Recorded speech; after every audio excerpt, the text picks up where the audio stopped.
Bonsoir, Christine Lagarde. En Essonne, ce matin, la ministre de l'Économie, de l'Industrie et de l'Emploi, qui en visite chez Alcatel-Lucent, a rappelé son attachement au crédit impôt recherche. Il faut savoir que le gouvernement aura remboursé cette année quelques 4 milliards d'euros aux entreprises innovantes et que certains parlementaires souhaiteraient réduire ces dépenses. Christophe Garnier. Après avoir annoncé qu'elle ne désirait pas être Premier ministre, Christine Lagarde anticipe les critiques. Sentant venir des mises en cause du crédit impôt recherche, elle décide d'amener la presse chez Alcatel-Lucent. L'entreprise a touché 82 millions d'euros de ce dispositif l'an dernier et défend ardemment ce système. Globalement, c'est des milliers d'ingénieurs dont le travail est préservé par le crédit impôt recherche. Un crédit impôt recherche qui a coûté 4 milliards d'euros l'an dernier au gouvernement. Certains parlementaires souhaiteraient réduire cette dépense. Les élus reprochent aux grands groupes d'accaparer abusivement cette manne financière. Il y a toujours des situations d'abus, mais le fond de notre politique, qui est de faire en sorte que la France reste très attractive pour les nouvelles technologies, pour l'innovation, celui-là, évidemment, nous y tenons beaucoup. Dans tout système d'incitation, on rencontre un peu d'effet d'aubaine, un peu d'optimisation. Et si c'était le cas, ça n'est pas à cause de cette infime minorité qu'il faut remettre en cause le système pour les presque 13 000 entreprises françaises qui aujourd'hui utilisent le crédit d'impôt recherche. Certains parlent malgré tout de réduire cette incitation quand elle profite aux entreprises nouvellement engagées dans la recherche, mais créées artificiellement par des grands groupes pour capter ces subventions publiques. Le président de la République au sommet de Bruxelles en profitait aujourd'hui pour expliquer la politique de la France à l'égard des Roms. Situation des Roms qui insupportent les élus de gauche de Viry-Châtillon. La maire de la ville, Simone Mathieu, a protesté contre l'expulsion d'une quinzaine d'entre eux d'une maison qui appartient à la commune. Gérard Huot, le président de la Chambre de commerce et d'industrie, estime qu'il faut utiliser le port d'Évry au mieux. Il vient d'aménager un quai, ce port, et un terre-plein de 5600 mètres carrés. Ce nouveau terminal à conteneurs permet de transporter justement les conteneurs sur des barges qui naviguent sur la Seine, plateforme qui a coûté 1 400 000 euros. Pierrette Giraud a expliqué en tant que directrice de l'agence portuaire de Saint-Amand les raisons de cet aménagement de terminal.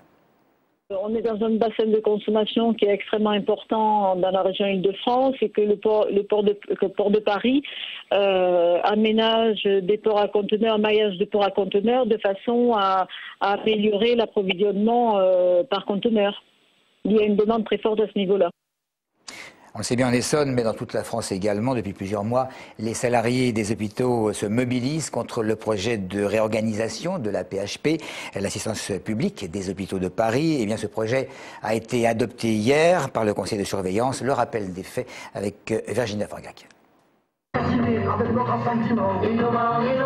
C'était en mars dernier, des centaines de salariés de l'hôpital Joffre du Puytrain à Draveil manifestent contre le projet de réorganisation de l'assistance publique des hôpitaux de Paris. Un projet qu'ils combattent depuis septembre 2008 et pour cause, avec pour objectif de mutualiser les moyens et ainsi faire des économies. 68 lits devraient disparaître dans le service moyen séjour au profit de l'hôpital Rothschild à Paris. Des transferts de lits qui engendreraient 120 suppressions d'emplois.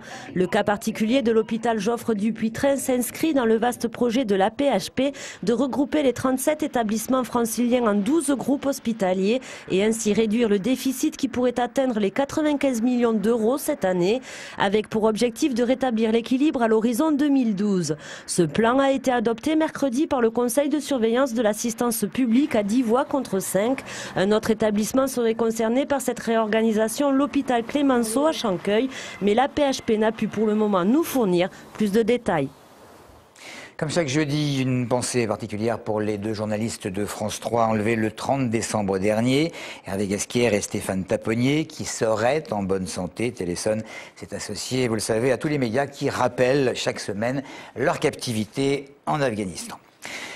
La France pourrait-elle envisager de se voir rattachée à la Wallonie? En Belgique, on en parle, mais pour l'instant d'une manière minoritaire.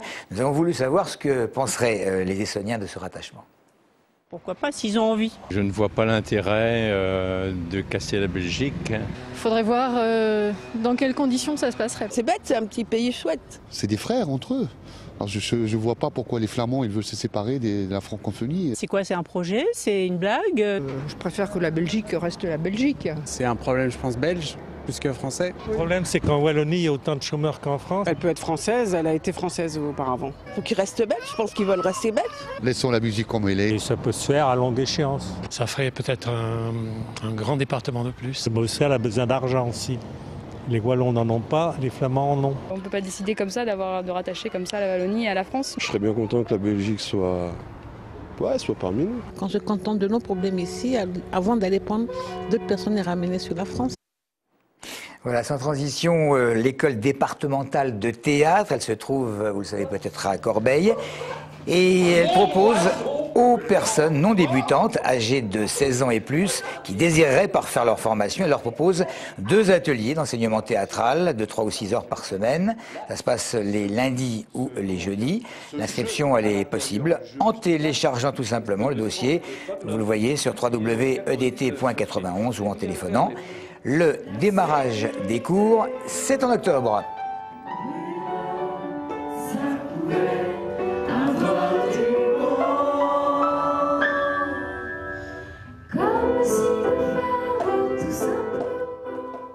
Voilà, démarrage le mois prochain, mais c'est avant que Malik Bouziane devra être fixé sur la date du championnat d'Europe des coqs. Le Massicois ne sait pas encore où il se disputera, mais il connaît évidemment son adversaire, le tenant du titre, Jamie McDonnell. Malik Bouziane qui a commencé, nous dit-on, sa préparation. Voilà donc pour l'essentiel. Merci de nous avoir suivis.